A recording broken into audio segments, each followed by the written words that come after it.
Hello po, isang magandang umaga po sa inyong lahat. Ngayon po ay 13 ng Pebrero 2025 at ang oras po dito sa Los Angeles, California ay alas 6:43 ng umaga. Araw po ngayon ng Huwebes at nais ko po mag-vlog mga kababayan, mga minamahal, patungkol dito sa senatorial slate ni Marcos. Ang title ko po ngayon ay Marcos Senatorial Slate, Siyasatin Natin o Pag-aralan Natin. Yan po ang title ko ngayon. Mayroon sana akong nakalaan ngayon yung kakasuhan na si Sara Duterte, pero baka bukas na lang. Ito na muna. Marcos Senatorial Slate, Siyasatin Natin. 12 po ito. 12. Ang gagawin ko po dito ay magsasalita na ako ng magsasalita. Ay bahala na kayo. Wala akong binabasa pero nasa isipan ko lang po kung ano yung masasabi ko sa kanila. Pero ipapauna ko na po dito sa slate na ito ay halos wala eh. Wala akong mapili maliban lang siguro kay Benhur Abalos. Kasi nga naipakulong niya si Kibuloy. Yan po ang reason ko. At mahirap pong ipakulong yon, pero DLIG siya, secretary, at yung pulis ay hawak niya yan eh. Si General Torre. Kaya yun siguro sa lahat dito 12, yan lang siguro. At yung iba ay alanganin ako dyan sa iba. Pero pwede na rin. Pero hindi 100%. Ito po sila si Amy Marcos, si Benhur Abalos, si Abby Binay, Pia Cayetano, Lito Lapid, Pantilo Lacson, Manny Pacquiao, Bong Revilla Jr., Tito Soto III, Francis Tolentino, Erwin Tulfo, at si Camille Villar.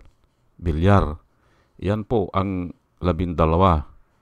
Ngayon ay iisa-isahin po natin at magko-comment ako bawat isa. Bakit hindi iboto o bakit iboto? Ay ito, si Amy Marcos ay hindi na dapat iboto ito. Opo. Kasi nga wala namang alam yan eh. Walang alam.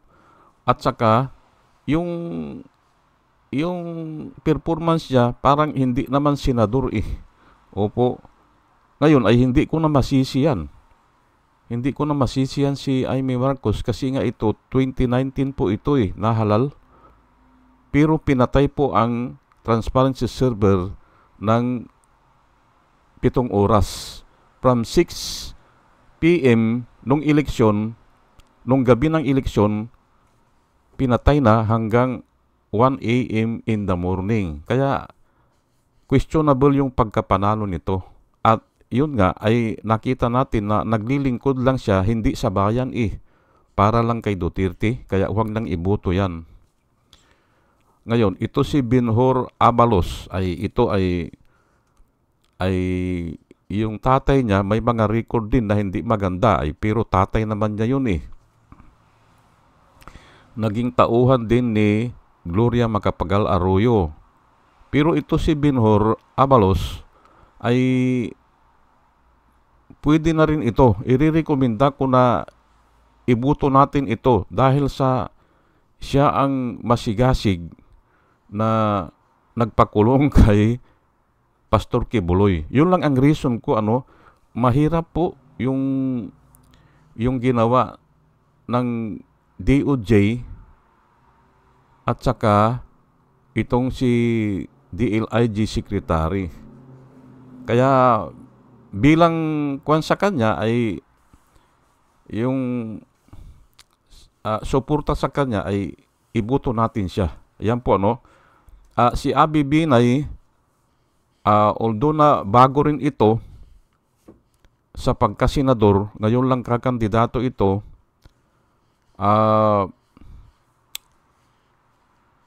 pwede na rin siguro ito. Kasi nga ay kung may corruption man yung tatay niya, ay Makati lang po yun eh. Sure winner na po yung tatay niya noon, noong mga panahon na yan. Pero nga ay magnanalo ay si Duterte. Ay wala tayong magagawa dyan dahil napihit po ang mga tao dahil sa mga propaganda. Opo. Sa katotohanan, mga kababayan, mga minamahal, ay noong Vice President si Jojo Marbinay, doon po sa amin, doon sa Zambales, dinaanan kami ng bagyo. Opo. At ang dami talagang nasalanta sa amin. Dumaan po sa yung ilog sa gitna ng bayan. Opo. Nasira yung diki ng irrigation, tapos ang dami po talaga na nasalanta. Yung bahay ng kapatid ko natangay. At yung sementeryo namin nakalkal yun. Ang daming mga bangkay na naianod sa South China Sea o dyan sa West Philippine Sea. At ito ang unang tumulong, wala pang tumutulong na iba. Ito nga si Vice President, dumating yung 2 truck na escorted ng DSWD ng Makati at saka mga pulis ng Makati. 2 truck yan na nagdala ng mga bigas at saka mga pagkain. Dinonate nila agad.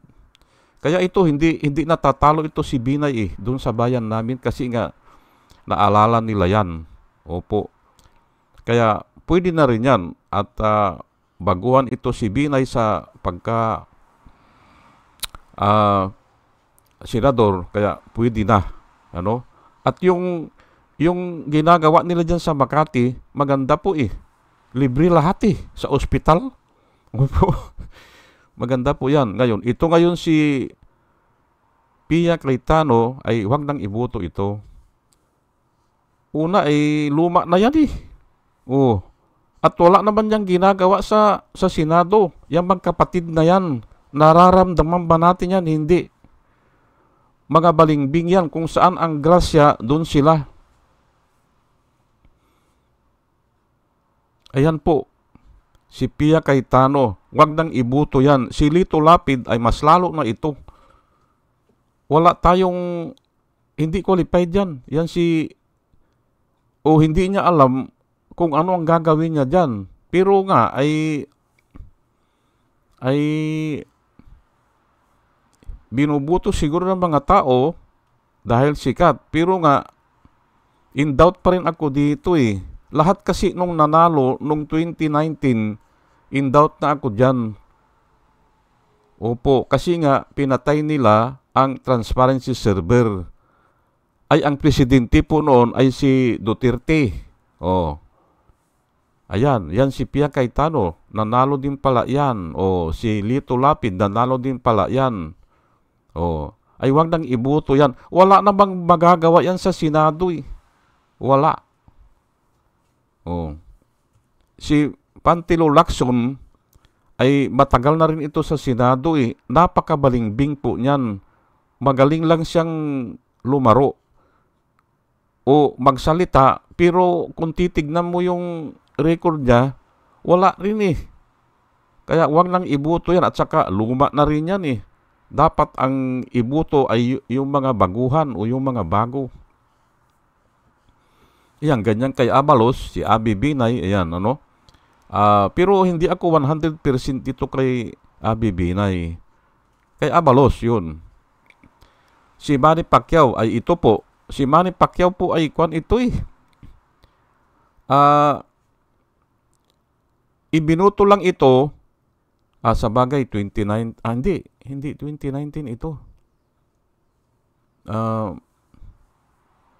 Kasabay ito ni Dilima na naging senador. Opo, kasabay niya. 2016 pala. Tapos kumandidato ng presidente 2022. Natalo. Pero nga, kaya ayaw ko dito ay nagamit siya ni Duterte po eh. Nagamit po siya. Maalala nyo po, siya po ang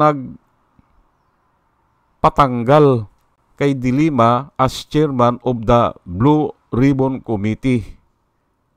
Tumayo siya sa session hall, I declare, sabi niya I declare that the position of the Blue Ribbon Committee be vacant. Ay naandun naman si Dilima. Hindi po nangyayari yan sa kasaysayan po ng Senado natin. Yung mga chairmanship po ay pinag-uusapan po yan sa closed door meeting yan. Usually mga party nagkakasundo o ito ang itatalaga natin dyan. Pinaghahati-hatian po nila yan eh. Yung mga chairmanship at natapos na yun. At si Dilima nga ang ginawa na chairman ng Blue Ribbon Committee. Wala po sa kasaysayan ng Pilipinas na tatayo yung isang tao o isang senador na i-declare niya doon sa session hall. Ay nagtrabaho po ako dyan sa Senado ng mahigit 1 taon. Kami ang humawak nung project management ng Senate transfer. Manggaling sa Luneta, nag-transfer dyan sa GSIS building, Pasay City. Kaya matagal ako dyan na nanonood ako kuminsan ng mga mga session nila. Consultant po ako, electrical engineer. Ay kaya halos kabisado ko yan. Yung ginawa ni Manny Pacquiao, yun, naluko lang siya nagamit siya ni Duterte. Kasi nung birthday niya ay sinabi ni Duterte, sabi niya, ito ang gusto kong maging presidente nung birthday niya. Ay alam mo naman sa mga politiko, lahat naman pwede niyang sabihin na gano'n. Ito ang susunod na presidente. Pwedeng sabihin na gano'n ito ang gusto kong maging presidente. Pero binubula lang siya. At saka ito naman si Gordon, ang sabi niya kay Pacquiao, magkasunod po yan Ito ang gusto kong tao, sabi niya kay Pacquiao madaling kausap, sabi niya ay binubula rin siya, hindi ba? Bulahan lang kasi dyan Yan ang sinasabi ni Kainso na huwag maniwala dyan sa mga pakulo o yung mga panlilinlang na yan. Kasi nga, ang tao sa pagsasalita pong ng tao ay mayroong kasamang panluluko dyan. Gili, ang tawag dyan, gili. Pero po ang salita ng Diyos, hindi po. Jesus Christ did not commit any sin, and no deceit was found in His mouth. Wala pong deceit sa Diyos pag ang salita po, pag Diyos po ang salita. Pero ang tao po, puro deceit yan Sasabihin niya na ito ang gusto kong maging presidente, ayun pala, may ipapagawa sa kanya na tanggalin si Dilima sa chairmanship ng Blue Ribbon Committee. Para maintindihan niyo po kung papaano ang ginawa niya, lahat po tayo ay dumaan ng elementary school. At sa elementary school, halimbawa grade 2, grade 3, or grade 1, mayroon tayong mga class officer. Ini-elect po natin yan. Ngayon, tapos na po ang butuhan Ay bakit tatayo ito si Manny Pacquiao na i-declare niya na bakante yung isang posisyon? Yun po ang nangyari, ganun. Naku po. At yun na nga, sunod-sunod na yan. at naipakulong na si De Lima. Kasi nga maraming enabler po eh. Kaya nga ang kuwan ko sa inyo, huwag nang iboto yan. Believe ako sa kanya sa boxing. At siguro wala makakakuha ng record niya. Pero ay pagkasenador po ito eh. At yan nga ay pinagbigyan na siya noong una, ay born again pa naman siya. Bakit nadala siya sa ganyan? Unalin lang siya o naging enabler siya. Pero nung bandang huli ay parang nagsisi siya, ay kasi nga ay nakita rin niya siguro eh. Kasama niya yan si Coco Pimentel eh. Kung ano-ano na ang pinaggagawa ni Duterte, hindi ba? Ay umaayaw na sila. At yun nga pala, pati si Gordon nung bandang huli, bumaliktad na rin. Kasi nga, yung Parmali ay 9 billion po yan eh. 9 billion na babayaran po ng tao yan. Inutang na inapurbahan ng mga senadores, hindi ba? At mga kongresista. Inutang yan na ang pinakamasakit yan. Wala naman atang nga i-deliver na gamot o mga medical paraphernalia. Wala eh. Basta ang puhunan nung Parmali ay 650,000 lang, pero nakakuha sila ng 9 billion na kontrata. Ayan po. Kung papaano niloloko ni Duterte ang mga tao. Hindi ba? Kaya lahat ng mga alipuris niya o yung nag-contribute o enabler niya para magawa niya yan, dapat hindi na iboto. Ang susunod po ay si Bong Revilla. Ay ito si Bong Revilla ay talagang balingbing ito eh. At ito ay yung kaso niya ay absulto siya, pero pinababalik sa kanya yung 100, aywan ko kung 125,000 o 175,000. 175 million. Ay ngayon, ay ang sabi niya, ay bakit daw ibabalik pa niya, ay absulto siya. Ayan na nga po eh, hindi ba? Pero, ang naidiin doon sa kaso niya, kawawa po yun, yung si Cambe, yung kwan niya, si Attorney Cambe, taga Sambales po yun eh. Opo. Ay, namatay na po yun. Opo, na hindi ata nakaalis sa kulungan kasi yun ang idiniin eh, kasi yun ang nag-receive eh. Yun ang nag-receive ng mga pira, pero aywan lang natin kung basta para sa akin ay hindi na ibinubuto ito mga ganito kay Bong Revilla. Tito Soto ay ito, matagal na rin ito eh. Wala din nangyayari. Opo, si Tito Soto ay wag nang ibuto yan. Magaling lang lumaro yan. Kung alanganin na, umaalis na yan eh. O kaya ay yung magaling lang magsalita. Opo. Pero mayroon siyang ginawa na isa na kinabiliban ko, dalawa sila ni Pantilo Lacson nung huhulihin na remember, hindi ba, nung tinanggal ang pardon o ni-rebuke, hindi ba? O ni-rebuka ang pardon ni Trillanes, ni Duterte, na hindi pa nangyayari yan. Siya lang ang gumawa niyan.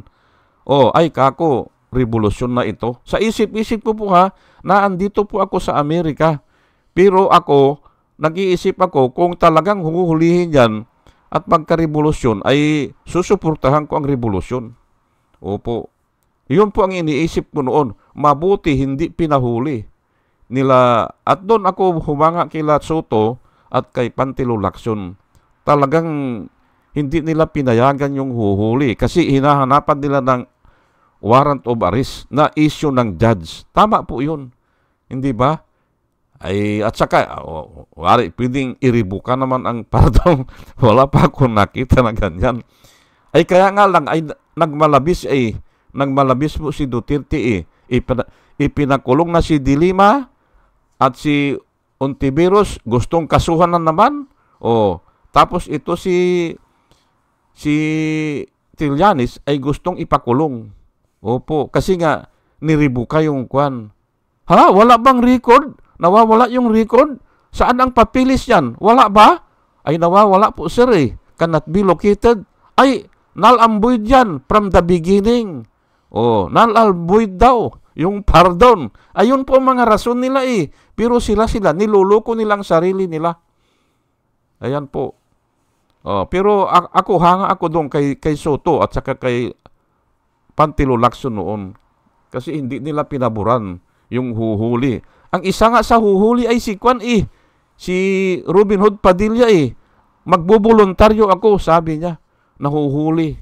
Ayun po mga drama lang po yan. Ito ngayon si Francis Tolentino. Ito ay balingbing ding ito eh. Pero Pinoy ito eh.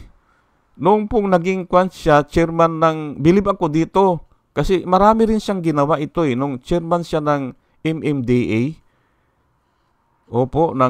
yung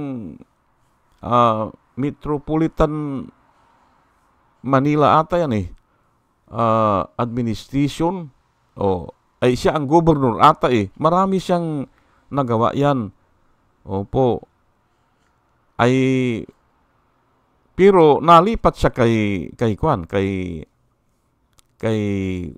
Duterte. Kaya naging enabler din ito ni Duterte. Kaya alanganin din ako dito. Pero in fairness dito, malamang lumusot ito noong 2019. Kasi noong 2016 ay number 13 ito eh. Nung naglaban sila ni Dilima sa slot number 12. Pero nung bandang huli ay tinanggal na niya nag-giveaway na siya kasi kakandidato siya ng 2019. Ayan po. Isa yon sa maganda na ginawa niya, no? Alanganin din ako dito pero ay bahala kayo, no? Ito si Erwin Tulfo ay wag talagang iboto ito. Walang kakayahan ito eh. Puro salita ito. At palagay ko, yung mga survey na yan, ay kwan lang yan. Binabayaran nila. Binabayaran nila para kunyari ay sila ang number 1. At saka ay US citizen pala ito eh. At US Army, naging US Army. Ay bakit ibubuto yan? Ay yung mga mayor na may kaso na naging US citizen sila, na itinago nila, tapos naging mayor, natatanggal eh. Ay lalo na ito. Naging US Army. Hindi ba? Ay dapat hindi na ibuto yan. Aywan ko lang ha. Pero ay palagay ko ang mga tao matatalino. Ngayon ay ito si Camille Villar ay wag na rin iboto ito kasi nga ay naandun na si Kwan yung kapatid niya eh. At saka Kwan ito subok na ang mga Villar na yung pira-pira lang o kaya ay kung ano yung makakaganansa sila, doon sila. Ayan po At bago po ako magpatuloy ay nais ko muna na batiin po muna itong mga sumusuporta sa atin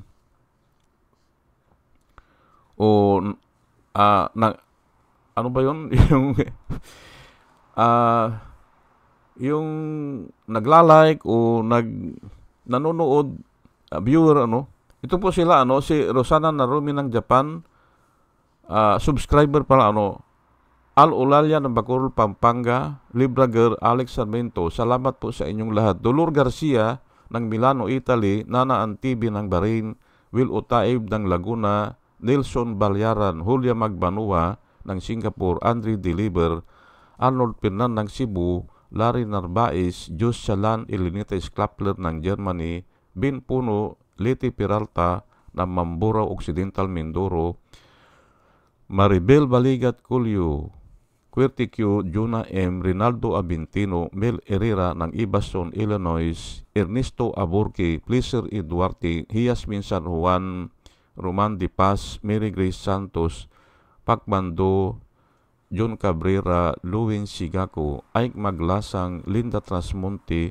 Linda Walton, Sasha Andigwid, Lini Bungat, Agripino C., Eduardo Gonzales ng Singapore, Bumble de Juana Doco, Ernesto Honrado, Josephine Lucas, Bert Abogado, Dimitrio Pascual, Soledad de Maculangan, Brenda Martin, C.G. Torrio, Melchor Tolentino, Brother Pacamara, Manuel Lim, Danilo Magno, Lawrence Alindayo, Edelberto Infante, Boss Reyes, Paul Vincent Lim, Sonny Gaya, Rupino Baldos, Betty Velasco, William Ilay, John D. Victorino Ripran, Norman Nabatar, Bonifacio Avila, Danilo Magno, Carl Arman, Salvi Ibanez, Domos Ticton, Tibtib Mercado, Bernadette Francisco, Yoser P.O., Cyril Andres, Hermihenel Dogardi, Rubin Dilpin, Mama Gina, Lance Sumintak, Leonardo Asibis, at saka si Jose Tosi. Salamat po sa inyong lahat. At ito naman po ang mga vloggers na nirirekomenda ko po sa inyo na ating panoorin at suportahan. Ito po sila, si Michael Apasible Bulletin, Attorney Insurrecto, Bunyog Pagkakaisa, Vlogcaster Armandin, Engineer Tuto Kaosing, Aling Marie, Mr. Sa Totoo Lang To, Christian Isguera, PMTGR Vloggers, The Action Man, Roy Japan Tours, Divina Apostol, CJ Pichay, Kapian ni Atat Ago, Demjos Journey, Kakamping, Ang Batas with Attorney Claire Castro, Waldi Carbonel, Attorney Silo Magno, at saka si Kristan. Ugaliin po natin na makinig sa kanila at marami po tayong matututunan sa kanila. At nakikita ko po na sila ay nagbablog para po sa ikabubuti ng bayan. O sige po, at tayo po ay tunghayan na po natin ito, itong isishare ko sa inyo na Bible verse. Matthew 7, 15 hanggang 17. Beware of false prophet who come to you in sheep's clothing, but inwardly they are ravenous wolves. You will know them by their fruits. Do men gather grapes from thorn bushes, or figs from thistles? Even so, every good tree bears good fruit, but a bad tree bears bad fruit. Ayan po. Pero ang gusto ko pong kunin dito, yung you will know them by their fruits.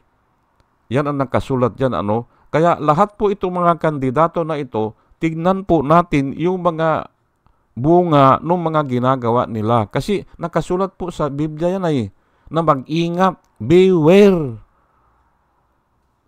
Kahit ano yan, kahit na mga politiko yan, kasi lalapit yan, magalang sila, hindi ba? Masaya sila, hindi ba? Yun nga yung tinalakay ko nung isang araw na ang sabi ni Balagtas, kung ang darating sa iyo ay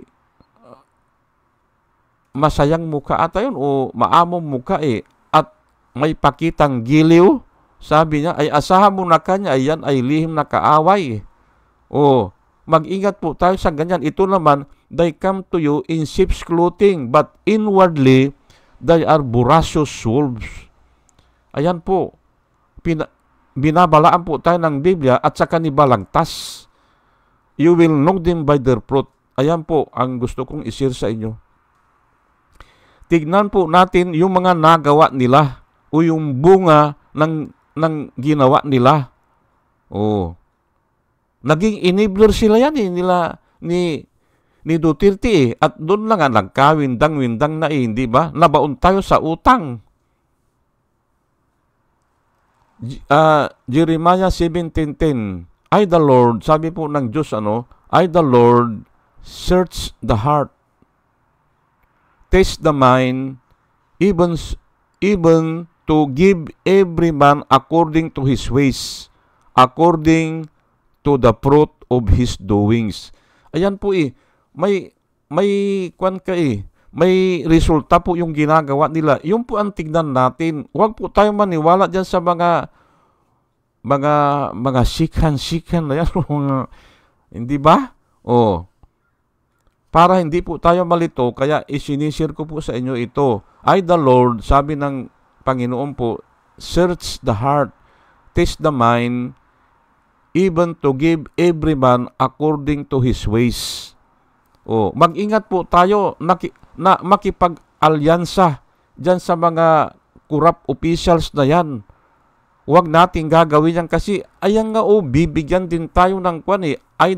Sabi, even to give every man according to his ways. Kasama ka dun sa mananagot sa Panginoon. According to the fruits of his doings. Ayan po, binibigyan tayo ng babala. Pero ang gusto ko pong isir dito ay yung you will know them by their fruit. Huwag po tayong malito. At yan ang sinasabi po ni Ka Percy Lapid. Tignan natin yung track record nila. Po. So, tatlo na po yan, hindi ba? Yung Biblia, yung si Balagtas, at saka si Ka Percy. Ang sabi niya ay tignan ang track record. Opo.